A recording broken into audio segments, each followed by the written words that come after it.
What was the quickest court case you've ever witnessed? In my senior year of high school, I was in court because I had an appointment to interview the judge for a term paper I was writing. Judge Lambert Hell was a local legend known to be a bit cantankerous. He was doing his turn in the arraignment court, dealing with the usual speeders and DUIs, when a truck driver came up. He had been cited for attempting to cross the Central Bridge from Newport to Cincinnati while in a prohibited vehicle. The Central Bridge was opened in 1890, and by 1980 it was showing its age. There was a plan to replace it, but until that happened, KDOT decided to prohibit large trucks from crossing it, meaning trucks would have to go to the I-471 bridge and double back on the other side of the river.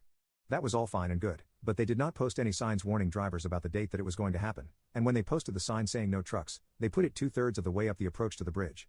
When a driver saw the sign, his choices were to back down the approach or cross the bridge. It was the same way on the Ohio side. The Newport police were sitting by the bridge, citing trucks going both ways. If you came off the bridge, you got a ticket for crossing it. If you backed down the ramp, you got a ticket for obstructing traffic.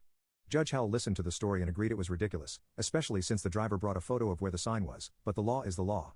The first driver got fined $10 in points. Then the second one came up with the same story.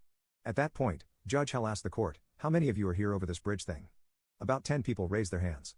He nodded his head, told the bailiff to go get the guy who just left and bring him back, and said, "Okay, we're going to move this along." When the first guy returned, Judge Hell accepted his original guilty plea and suspended the fine and the points. Judge Hell then swore the rest of the drivers in at one time, and as each driver came up, he pleaded guilty and got the same result. Not one of them spent more than 30 seconds before the court. He then called a recess. After about 10 minutes his clerk came to take me back to his chambers for my interview, and as I entered the room he was just finishing up a heated telephone discussion with the chief of police.